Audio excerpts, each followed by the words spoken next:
the album encapsulated everything that I had gone through in the past 2 years before the album came out. That's definitely closure, and that's definitely a different understanding of, in general, the world and my relationships and the people around me. That album is a snapshot of my life, and after that, it was definitely a turning point, and I turned the page, and now we're in this new, much brighter, much more introspective and reflective chapter. It can be a challenge, and the pressure definitely, the pressure from, I was saying, society and the industry, especially for women, for female artists, I think it's massive. And we always hear about the fact that we're on a clock, we're on a timer, especially for women. And I think there's a lot of misconceptions and a lot of toxicity still that needs to be eradicated from the industry when it comes to up and coming artists.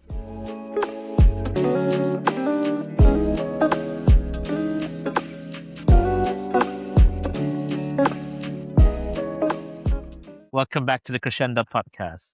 Today's guest is an artist who feels like a late night truth you can't ignore. You don't understand what I'm saying? Okay. Honest, introspective. Okay, I said it right now, son. Okay. Emotionally precise. She's built a sound that blends modern pop. Basically, it's alternative pop with a mixture of like jazz, soul, classical roots, grounded in years of musical discipline and personal storytelling. Originally from Sicily in Italy, she's now based in London, and Emanuela has been steadily carving her space in the UK scene. But this new chapter feels different with her latest album, You Had It Coming, and her newest single, Don't Worry, which is absolutely fabulous. It shows a more reflective, possibly even healing side to her artist. So, Emanuela, welcome to the podcast. Thank you, Trevor. What an introduction. How do I come back after such introduction? Thank you. Just answer my questions. I think that'd be sufficient. Yeah, that's fun, isn't it? Yeah, that's great. Thank you. It's a pleasure being here. Yeah, Thank you so much. that's good. I mean, I listen to your music. It's so like fleshed out and so like well produced already. It's like you've been in this industry for a while. Well, kind of a while now. Like how many years? I've been classically training. I classically trained from the age of 8 until I was 18. Wow. I did operas and I was on stage in theatre back in Sicily, and then moved to London in 2020 and actually started producing my own tracks completely from scratch. It was just me, a microphone, and a MIDI keyboard in my little room back when I was living in Shoreditch in student accommodation during lockdown as well. And then I would say the last 3 years have definitely been pivotal. I just graduated from Music University at ICMP here in London. And ICMP really gave me the trampoline and all the tools and all the network to truly bring my music to the next level. Yeah. And it does sound next level, to be fair, because like from when you started releasing music and that kind of thing, you've been singing for like, like you said, a long time. Yeah. But what's the difference? Like you sang like opera and stuff, and you changed into this kind of different genre. Like it must be a challenge for you when you started doing that. It has been, but it also sort of felt very natural because it all happened during lockdown. And Yeah. I remember right before COVID hit, so it was the Christmas before COVID, I had gotten my first MacBook and there was GarageBand installed. Yeah, sure. And obviously I was just having a lot of fun. Then during lockdown, kind of like everything unraveled and I felt a connection to that activity, to the process of songwriting it was very, very different from the connection I was feeling with opera. It was a challenge. It also felt like a natural shift because obviously I still love theatre, and in a way, maybe in the future, I would never that's a door that's never closed for me. I know I would love to go back at any point, but my songwriting really helped me channeling all those emotions that I couldn't channel when and I was, impersonating a character on stage. Uh-huh. Songwriting really unlocked that therapeutic potential for me. Yeah, sure. I mean, I agree. I was classically trained like a pianist, and I've done all the stuff in violin and like vocal Mhm. a little bit, but not really that deep because I sing in choirs and. But anyways, it's such a when you're classically trained, you have all the skills and everything and the sight reading and Yeah, sight reading yeah. and Yeah, yeah, definitely. it's a fun. It's beautiful, and the discipline and the mindset that it has given me that I will bring with me forever, and it truly made me the artist, shaped me into the artist I am today, and I would do it all over again. I just sort of like growing up felt like there was starting to be a shift towards a Yeah. different kind of artistry. Yep.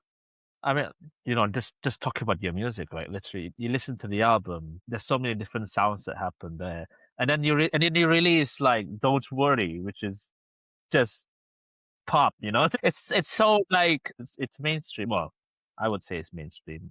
Bit. That's elements. Yeah, there's definitely elements.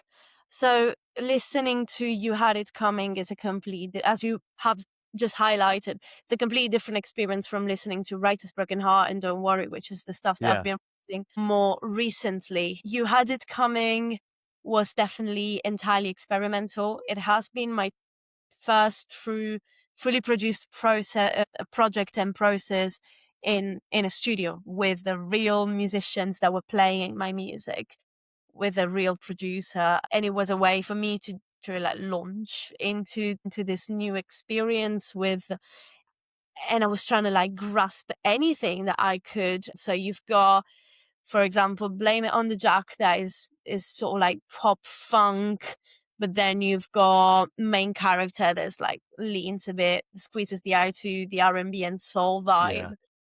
So You Had It Coming. It's all like this is me. I'm a young artist launching into her career. This is me. This is all I can do. And I truly wanted it to be that. I wanted it to be a statement. Obviously, I've grown in the past 2 years professionally, artistically, personally. And so what you listening to it now is more the direction I like my music to have mainstream, but still with a hint of that funky and that alternative vibe that I love, and I love experimenting with that. I agree. Like, I mean, if that's the sound you want, you should chase your dreams and do the same thing. To be fair, well, not the same thing with elements and that Yeah. kind of thing. Yeah, it's so helpful. And like in this day and age where everything kind of sounds the same, and your music, even listening to it, like the different parts, it's so planned and it's so like. I mean, yeah, let's talk about the song then. Like, don't worry, let's talk about that song because the layers is crazy. You think it's the chorus, and then it's not. That's actually a very interesting take on Don't Worry. Don't Worry is a very old song. Don't Oh, Worry is one okay. of those songs that I've written back in my bedroom, and it was completely experimental. And then it kept on growing and growing. I brought it to the band like 3 years ago, did not know what to do with it. Kind of like stayed in a drawer for ages. And when I started working with the producer I work with right now, Connor Riley, he's great, and he's just got an eye for alternative pop and pop in general. And he listened to that song and was like, there's so much that you can do. He loved it immediately. So we worked on it, and we knew that the direction was going to be those funky hints, bass line, and yeah, that was saying the pattern, the layers that it started to have a structure, which is what definitely didn't have in the beginning. So working, the producer does a lot, Yeah, definitely. yeah, And it's just it's a fun song. It kept on growing in meaning as well. And right now for me definitely means, so to speak, don't worry, in the sense that nothing is planned, nothing is written. There's only so much you can do. The only thing that you can do is to trust, to choose to trust the person in a relationship or in a friendship, is yeah. to choose trust, because there's only so much that we have control on. The rest is up to other people in our lives. Yeah. I love the song to bits. So sometimes really, if you listen to it on repeat, I mean, that the experiment I tried on the train was, it just, every time you listen to it, it feels new. Thank you. It's actually true. And you guys should listen to it afterwards. Thank you. That's a great compliment. Thank you very much. Thank you. No, because it's just like I'm so observant on this kind of thing. But anyways, like let's stop with music to be fair. Well, for a while, let's go back to all the way back when you were growing up back in Mhm. Sicily. You know that how was the childhood like? Like what is your first love of music and like how do you get that? My first memory of music, funnily enough, it starts from my mother's tales and stories. It starts Yeah, generally when she was expecting me because my uncle is a classical guitarist. yeah, And when my mom was pregnant with me, she was sitting next to my uncle who was playing guitar. And apparently I was just in the womb going crazy about it. So that says a lot. I obviously grew up in a family that's not musical. Only my uncle is. My parents are high school teachers, but they love music, and there was always a record on. There was always classical music on the TV. Sicily and Italy in general is very big on classical very music. fun. We have Yeah, a big tradition. So that I would say definitely influenced. And I don't have a memory. My first memories are of me singing. My very first videos of when I was a child, I've always sang. My granddad used to say I started singing before I could speak. So oh, that's that's nice, always isn't it? been heavily eradicated in me. And then, yeah, there was theater, there was the music lessons, piano lessons, bass lessons, guitar Bass lessons, lessons. few instruments, few lessons, a few instruments. Now I say that I can play instruments like a songwriter. I'm definitely Uh-huh. no instrumentalist, but I can accompany myself, which is great. And then London and the rest is what I am now. Yeah, right. I mean, like, tell you the truth, English is pretty good, you know. Like, if you talk Yeah, to anybody from Italy, you might have a problem.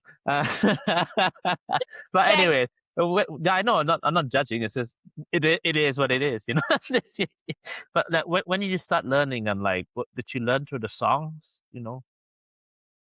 I guess so. I guess so. There was obviously a lot of Italian music in the house, Yeah, sure. and I guess I was just like repeating. Then being born in 2002, I had access to YouTube quite soon, so I Yeah, was just loading like karaoke, singing in my bedroom. I was very, very, very young. yeah, And then, yeah, and then I think my parents were fed up of me singing in the house, so they started bringing me to other places to sing, yeah, and then it sort of happened. They've always been very supportive. I'm not really making a joke, but they've always been incredibly supportive. I wouldn't be here if it wasn't for my parents really believing in yeah, me. We're very yeah, close. yeah. And like, I mean, that shows with your music, and you like that kind of it's such a versatile kind of thing to have alternative pop as your genre because it's everything basically. And do you still have like that kind of Italian identity, and does that still show up in your music? Like, I mean, the newer one. Would say so. I try to keep it in my vocals. Yeah, There's a yeah, It's my classical setting and, the way my voice has been shaped. I guess you can still hear it in the way I write my melody lines.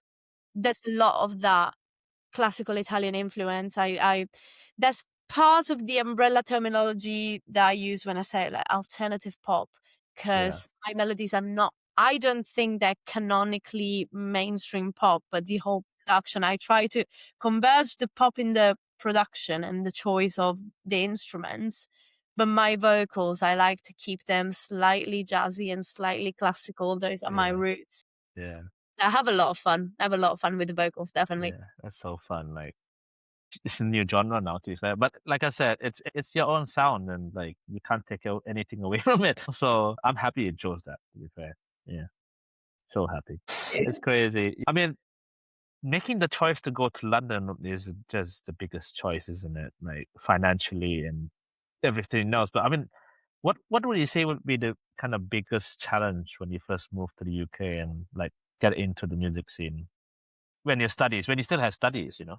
Of course, yeah. I mean, I moved when I was barely 18, Hmm. during COVID. So it was 2020, right before Brexit hit.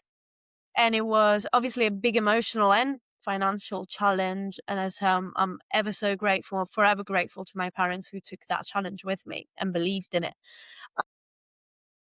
Biggest challenge was to really get into the mindset, I would say, of the way the English and British music industry is. That's very, very different from what I was coming from. I was coming from a music industry that's way more loose. There's less structure. Yeah, sure. Here, there's if you want to get a gig and you're an emerging artist, necessarily at the start, I think you've got go through a promoter venue. There's a certain etiquette. There's a certain Yeah, pyramid that you want to climb. Whilst in Italy was, you kind of like just go to the bar next door. And I come from a yeah, very small town. Go to the bar next door. It's like, I've got a guitar. Can I play? And they're like, yeah.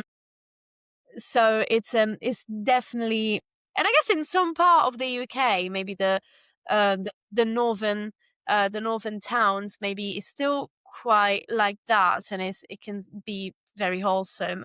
yeah. Whilst obviously in London, as you know, working in events as well is quite structured. Quite So I structured. would say the switch in mindset was the biggest thing. That's the reason why before going to uni, I went to music college. I felt like I wasn't ready to go in the big wild world, and uni definitely felt like more adult experience for me. I went to college. I did 2 years in college, and I started understanding the city and the people, and just really putting myself in relation with a new culture. Yeah, yeah. That was a big jump. I'm sure it was. Yeah, you talk about northern towns, and like I'm in a northern town, like Middlesbrough here.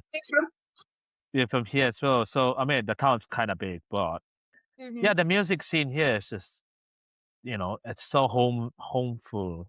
Like Yeah, one day you should come here. Anyways, we'll talk about that like later on when we talk about the future stuff. And yeah, absolutely. yeah, crazy.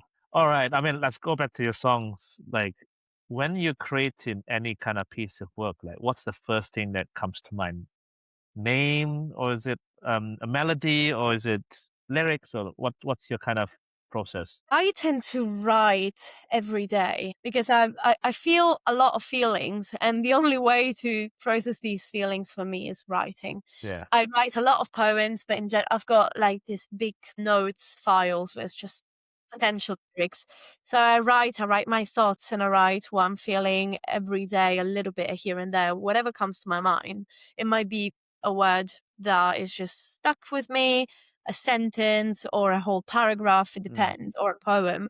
yeah. So then when I start having some sort of melody idea, then I know that I can sort of like dip into that notes file and see what lyrics feel good with the melody that I'm dealing with at the moment. And I'm usually with my guitar, or rarely now with a keyboard. It's mostly guitar. But yeah, the two main instruments that help my songwriting.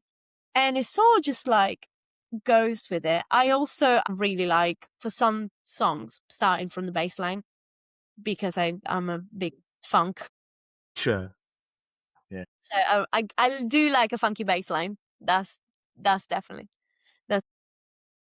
It's so interesting to hear, like, because everybody has a different kind of take on things, and but because you're so musical, you have so many kind of different kind of avenues to like do that kind Yeah. of thing. And it's really fun. And I'm really convinced that there shouldn't be we shouldn't think that there's a convention to write song. There's no rules, I think. And I like not having borders. I like being in the creative space. Really, for the first album, because it was my very first experience, I thought, okay, like this album needs to come out this day and this single this day. And I was very strict with myself that actually if I could go back in time, I would tell myself that it's okay. It's okay to maybe Yeah. push back a single of a week. It's okay if it allow pardon me, if it allows me to be a bit more creative, then it's the right thing to do. And I really enjoyed the tracks I'm putting out now. I really, really enjoy the creative process because I said to myself, there is no rush. We will spend as much time as needed in the studio because I just want to be creative. And it was a win. That's so good to hear. Like, it's so good that you feel like, well, not comfortable, but more like you're in the control of everything, I guess. Yeah, I like that side of being independent. Is I am my own boss and it's great, but sometimes it also sucks because I am my own boss. As an independent artist, sometimes financially especially is a Yeah. big hit. And there's so many of us and it's great, especially in the female side of the industry. There's so many of us and it's great because we share opinions and we support each other, but it can also be a challenge morally and to sort of like Yeah. seeing everyone wanting the same thing that you want. And there's Yes. something that I actually explore a lot in these songs that are coming up is the relationship with the industry. Yeah. But It the can songs be coming up, is it the songs coming up you're mentioning? not the next one, but Okay. as Writer's Broken Heart that came Okay. out in February. Yeah. It's all about that, and there's more tracks that talk about my love and hate relationship with this wonderful job of mine. Yeah. I love, but that sometimes can also like be really, really heavy on us, especially on emerging artists and Yeah. women. I think Yeah. we really sometimes have to bite the bullet. But it's great being independent because of what you said, because in a sense I can work on my own timelines. I can go nuts if I want to and Oh, yeah. just Yeah. be as creative as I've ever been. And is what I'm doing now. I'm trying to think a bit less about what the society would expect from artists. And I'm focusing more on doing whatever I want. It's Yeah. been great. I'm sure you do. It's great having that freedom and like long that may that continue, I guess. Uh, let's go back to the album to be fair. Like I'm listening to it and trying to kind of dissect things and like there's Yeah. just a lot of things happening there. Uh This like what does the album mean to you in like you done it you done it was the songs always been like together or did it come like separately? part of the songs came together. This album, I started working on this album when I started uni. Yeah.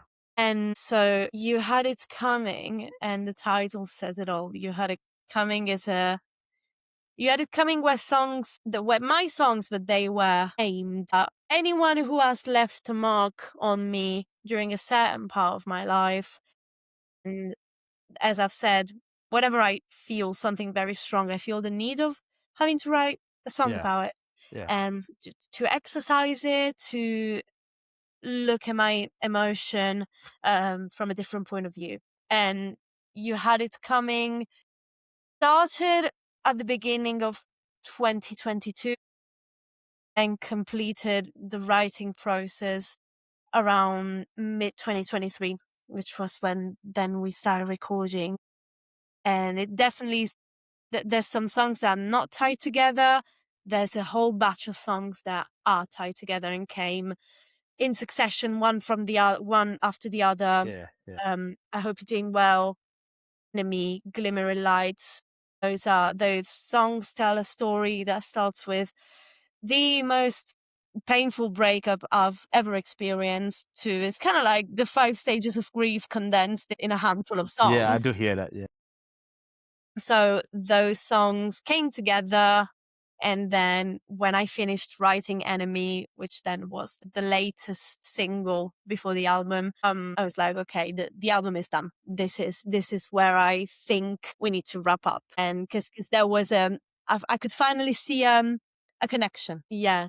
You Had It Coming to me is one of the most beautiful and one of the most painful times of my life. Yeah, sure. It's been a process. There's been so many ups and downs. I'm really grateful to my team and the people who have started working with me before this album was even a thought. Yeah, I've sure. got my band and my director, photographer, videographer, the producer who produced the entire album, Danielle. They never for once have stopped believing in my music through the highest and lowest points. And yeah, I'm just really grateful. That album means so much to me, and it's all of me. It's all of what I brought to London with me in that suitcase, in a Yeah. sense, just put it out in the wild. Yeah. So, I mean, you talk about like just everything is coming full circle and you're just releasing it. Do you feel like that the album was some kind of like closure, some kind of transformation of yourself, like individually as a person? Definitely it was. I mean, the album encapsulated everything that I had gone through in the past 2 years before the album came out. That's definitely closure, and that's definitely a different understanding of, in general, the world and my relationships and the people around me, my family. Um, that album is a snapshot of my life, and after that, it was definitely a turning point, and I turned the page, and now we're in this new, much brighter, much more introspective and reflective chapter. I said, I think You Had It Coming was me talking to each song is me talking to someone truly about what we've gone through. And actually, these new songs are completely and utterly just me reflecting on my own emotions. They're more analytic in that sense. Yeah. I get it. And like, I mean, that's a good question here. How does this project differ emotionally to your last project, Late Night Thoughts? You Yeah. Had It Coming from Late Night Thoughts. Yeah. Interesting. Wow, Late Night Thoughts. I was a baby. Late Night Thoughts was my very first approach to songwriting, to releasing. Once again, it was me in my bedroom with a USB microphone. Okay. And Yeah. Late Night Thoughts was a collection of experiments, even way more than what You Had It Coming was. And I was spending endless nights on call with my best friend, Francesco, who lives in Italy, and he's a social media content creator. And just endless nights of editing on CapCut and Final Yeah. Cut, my own music videos. Before, my team was me and him. Before I Sure. knew Yeah. anyone else, there was my best friend, and it was a it was a big starting point. Yeah. I'm really grateful, but it was a starting point. You Had It Coming was a bit more mature, definitely, and what's coming next is what I want to be. Yeah. Yeah. I mean, I would say it's a trilogy, like it's like a Yeah, movie in a now. sense. I mean, most of these songs, what the common point is that most of these songs are written at night because I'm a massive insomniac, and Okay. I just can't sleep. So I write Yeah. at night. I piss off the neighbors and I write at night. Well, I hope you don't piss them off now, with the better production crew and like everything. And now it's definitely better than when I was in student Yeah. accommodation, just like with the little Yeah. corridor.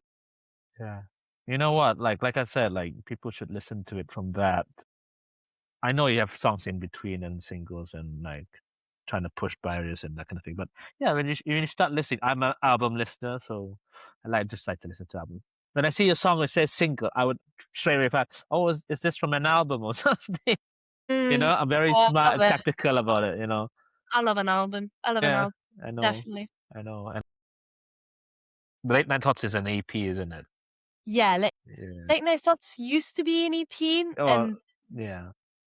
it kind of evolved into an Evolved. album Yeah. with a handful more tracks after Yeah. a few months. Yeah. It's crazy. Yeah. So I mean, people should listen to like every single one in chronological Logic. order. I should do that. Make a playlist. I already have a playlist for like upcoming guests and like guests who are already been interviewed. So I should do the whole thing now. I love playlists. Yeah, It's yeah. No, crazy. I used to make compilations when Yeah. I was really young, but yeah, Uh-huh. now they've evolved into playlists. Yeah. It's the same thing, isn't it? Which is good because that's where music comes from. Yeah, we already talked about your new single. You explained a lot. Like, let's talk about your classical background. Like, fun questions from there. Like, why opera? Do you still have that opera voice? Do you still have like that kind of training that you still have? Because yeah, I'm very technical. Oh wow. It's yeah, makes me emotional because I've learned so much and it's been I was 8. I was such a baby.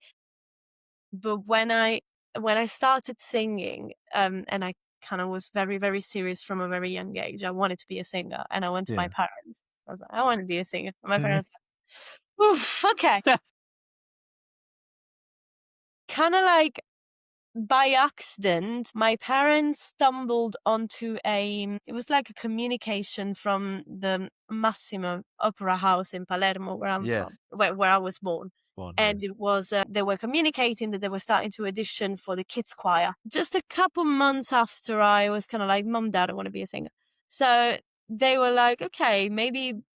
And I remember my mom who she's very supportive, but she always made sure that I was rational and with my head on the shoulder. She was like, you know, don't worry if you've done the audition, you've done great. But if it doesn't happen, there will be other opportunities. And then I got in and I was really happy. But I didn't really know what I was doing. For me, it was just, I go there and I sing very, very high notes. Yeah. And Sure you do. it's just fun to be there. But actually, growing up, it really started becoming a second nature. As I was saying before, the discipline that classical Yes. theatre and classical music gives you, being behind the scenes and knowing exactly where everything is. And I can still remember the smell of the theatre and the behind the scenes. Yeah. It really shaped me. It really made me who I am as an artist. As I said, like I still like to bring it into my melodies. I still like to bring those tones with me. But yeah, at the beginning it was sort of like, let's do this experience, and then actually became my Yeah. whole life Yeah. Exactly. for 10 years. Yeah. And even if you look now, like community choirs, there's so many community choirs. And like 100%. people of any age can just like, I'm gonna come and sing. I don't really mind. Like we sing things. Like, have you ever sing in one and like, what's your experience with them? And like, would you recommend that to like people who just want to With go out and choir. sing? Yeah, with any choir. Yeah, 100%. Actually, it has been proven that singing in a choir just does a lot of good things to the brain because there's the community aspect of the choir. There's the listening to each other, matching the pitch, being in tune with each other. It becomes such a spiritual experience being in a choir. And apart from the technical side of it, it's so powerful for the human brain. So yeah, definitely I would heavily suggest to anyone to do the experience. And maybe maybe you do the experience, you hate it, but yeah, it's something, I would say it's something to try because I've enjoyed it. I miss it, but I've been in choirs in and out since I moved to London, but obviously like my focus was more yeah, towards songwriting. But I miss it whenever I'm not enrolled in a choir. I miss it, so yeah, I need to start actually being on the lookout yeah. again. And you know what? Like, I hope your future projects would have like you singing with the choir. You know, the soloist with the choir. That would be absolutely fantastic. I I'm would sure love that. I'm sure you are planning it. I'm sure you I are. have planned Yeah, it. that's you go. I Yeah, mean, the producer knows it. Like whenever we start creating harmonies and backing vocals, I'm also session backing vocalist yeah, for sure. other artists, and I love just going nuts when it comes to harmonies. It's like another one, yes, another one, yes. So Yeah. you end up with like 17 tracks, and it's Uh-huh. just harmony. It's all different as well, isn't it? Yeah. Yeah, and it's all different. There's not like, and then maybe I have to repeat it for the second chorus, and I forgot. Yeah. So that's also fun. Yeah. But yeah, we have so much fun, and I would absolutely love performing with the choir at any point. Like I would put my signature on it Yeah. tomorrow. But yeah, it's something I would love to explore. Yeah. I mean, the world of music is so good to explore and like, yeah, I mean, you said you started very young. Yeah. Has the pressure felt different? Yes, Hmm. because for the reason I was saying before, when I started choir and theater, for example, I was just having fun. Yeah. Yes, like mom, dad, I want to be a singer, but I was a child, and growing up led me to more understanding and more awareness of actually Yeah. what it takes, and the pain and the frustration, and it's a battle, because especially for vocalists, I think it's an instrument that comes from within, and it's yeah, it can be a challenge, and the pressure definitely, the pressure from, I was saying, society and the industry, especially for women, for female artists, I think it's massive. And we always hear about the fact that we're on a clock, we're on a timer, especially for women. And I think there's a lot of misconceptions and a lot of toxicity still that needs to be eradicated from the industry when it comes to up and coming artists. Yeah. I mean, my podcast has been interviewing so many people, mostly women, because the state of the industry is that now. To be fair, isn't it? Like, and you just need to be open to change all the time. But I mean, you can't just sip into the pressure, like you said. Like, Yeah. yeah, it's And crazy. it's important to stop every now and again and sort of like focus. What I try to do a lot is to focus on what I've accomplished so far, rather than always looking at what I don't have. I like Yeah, to stop for a second and look at what I've got now, and to try and remind myself that we all start from zero.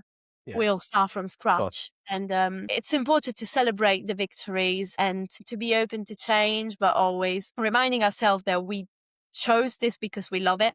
Yeah, Before becoming a job, it was a passion. So that's always good to keep that in check. yeah, good. Do you enjoy performing live? Excuse me? Do you enjoy performing live to like people, especially in London? Yes. London is everybody's there, so I like, yeah, I love it. I love it. I love being on stage. I'd like to be on stage generally every single minute of my life. It's great. yeah, I love it. I love the connection with the audience. I love seeing people singing my lyrics. yeah. That's I fun, just isn't love, it? yeah, I love feeling connected and seeing that. I always say, if at least one person connects with my music in the audience, that's it. That's the show Mm. is done to me. It means I've done my job right. I love live music. I love going to gigs, and I love my friends are musicians, and I love seeing them live, and I love being on stage. Performing live is one of my favorite things to do ever.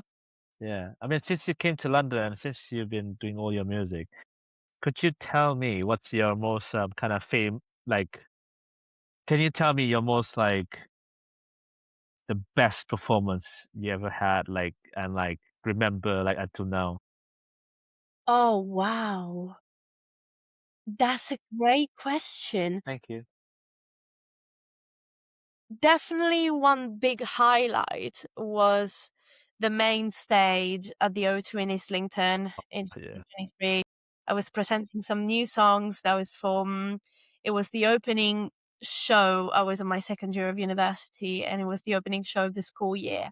And there Mm. was five of us, five artists to represent uni. And that was like, I think at this point, it was the biggest stage that we've done.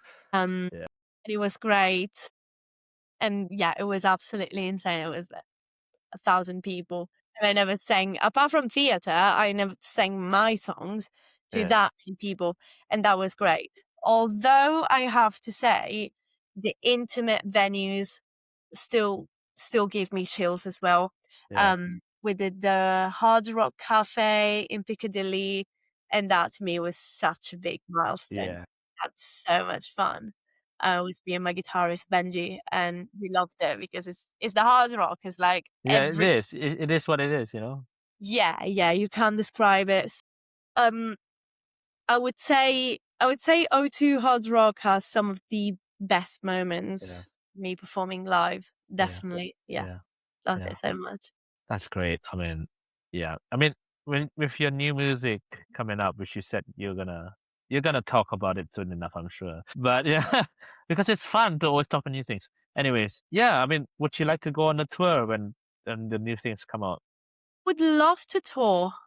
Yeah, Definitely. Quite recently, actually, we started booking some shows around just outside of London as well, yeah, which is great. We've got Brighton, we've got Peterborough coming up in July, which is amazing. And I would love touring. Once again, as an independent artist, is a financial hit. yeah, But in an ideal world, I'd love to tour if I could be helped with the expenses yeah, sure. by an agency, Yeah, or who knows, maybe in a couple of years by a spike in finances. yeah, sure. I see my bank account loading. But it would be great. It would be great to tour.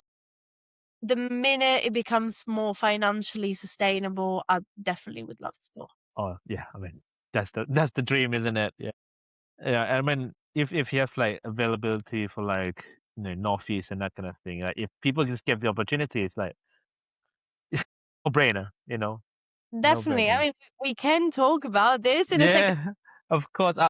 You know what? We will talk about it in the future. I will be messaging you with some contacts. Thank you. Yeah. Oh, no tears,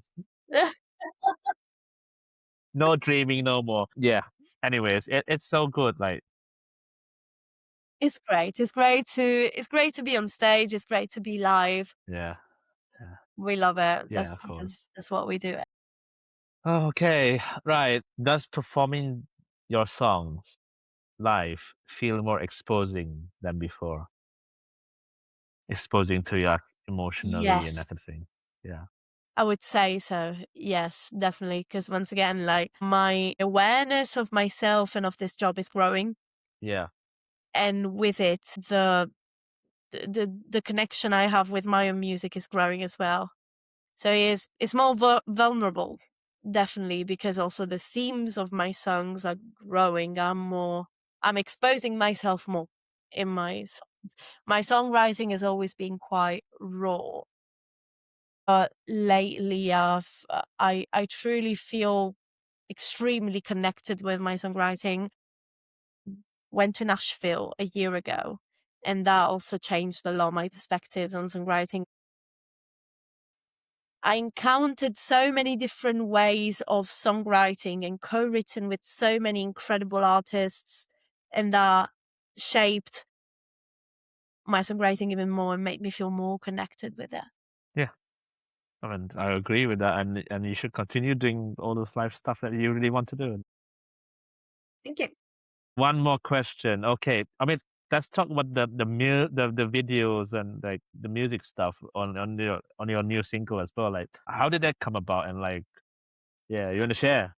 That's such a great question. I love Hmm. talking about the visuals for my music. I love creating the visuals for my Yeah, music.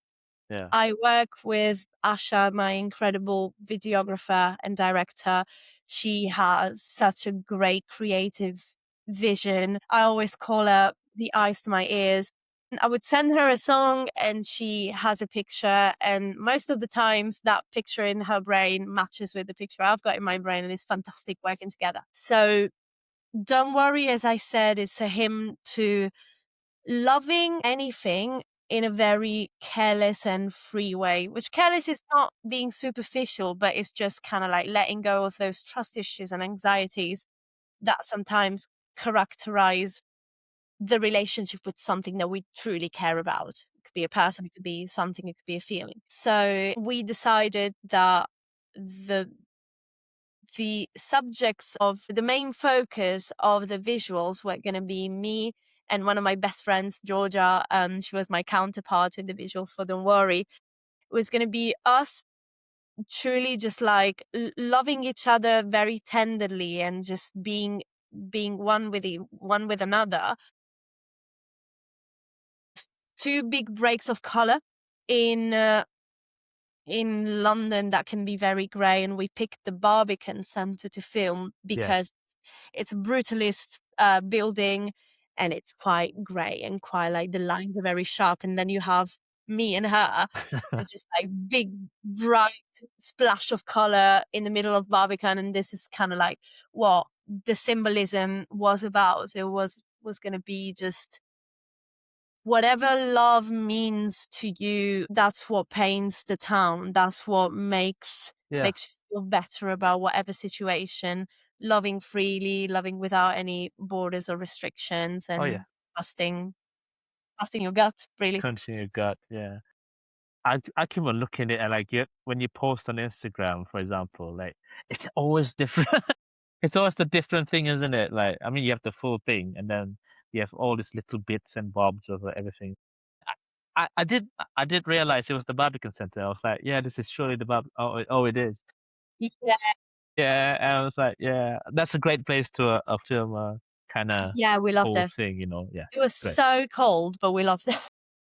It was so cold, but we loved it. I caught you that now. Crazy. And okay, long term, what do you want Emanuela to represent?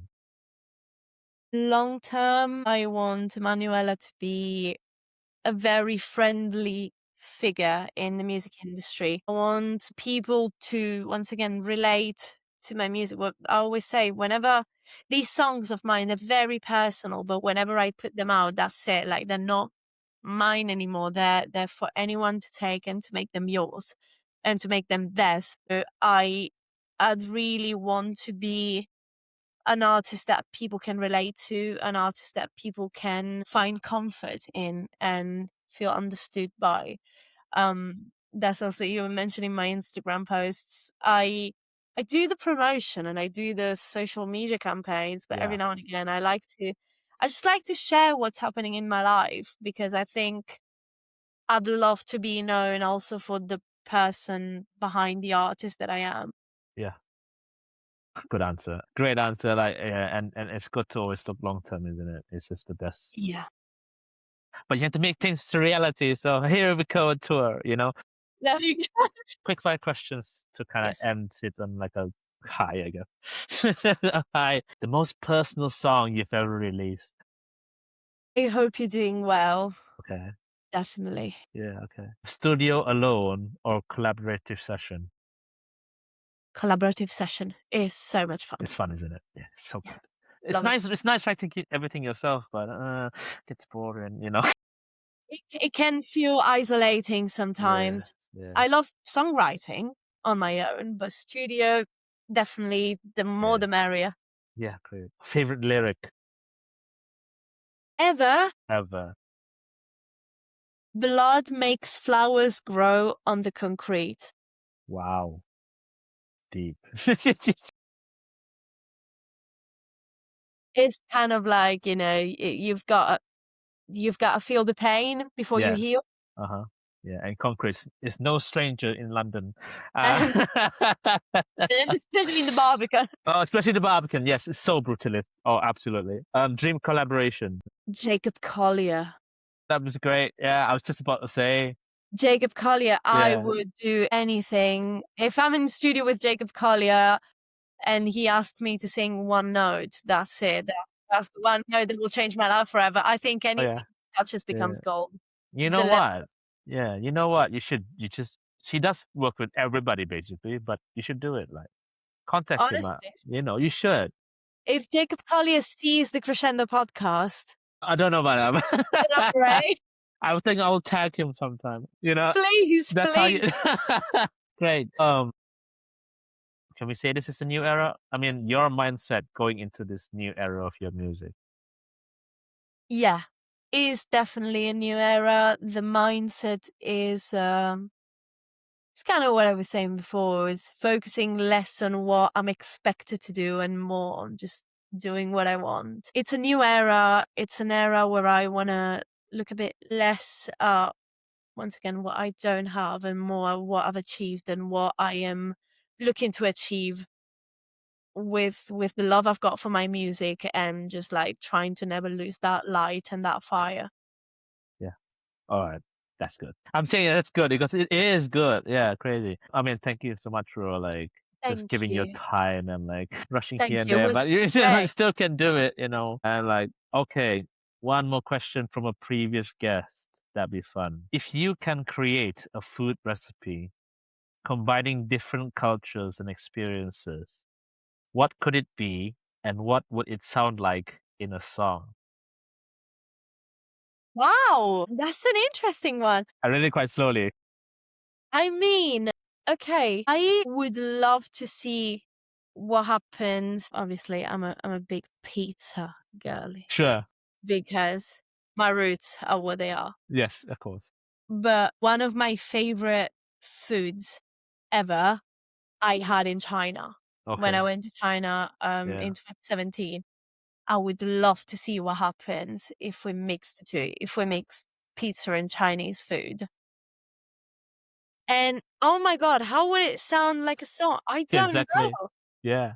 Like a song. It would probably be opera, to be honest. Little pizza. Not too sure, but that's an intricate question. I mean, we could write paragraphs on this question. That's why I gave you the question. You can answer it, fully, whenever you have time. Yeah. And yeah, of course. And also like a question for our next guest as well. You need to remember that. So yeah, Right. yeah. Wait, a question for the next guest. I would say it would be interesting to ask the next guest, how do you cope with being in, because I know you speak to a lot of emerging independent artists. How do Yes. you cope with being emerging? How do you deal with the big dreams whilst you're still emerging, avoiding the burnout? Avoiding the burnout, I think that would be the topic for that time. I mean, Yeah, how do you Emanuela, yeah. burn out as an emerging artist? Yeah, that'd be fun. I mean, Emanuela, thank you so much for coming. Thank I you. enjoyed this, son. Thank you very much. It was so fun. Thank you very Oh, much. appreciate it. Thank you.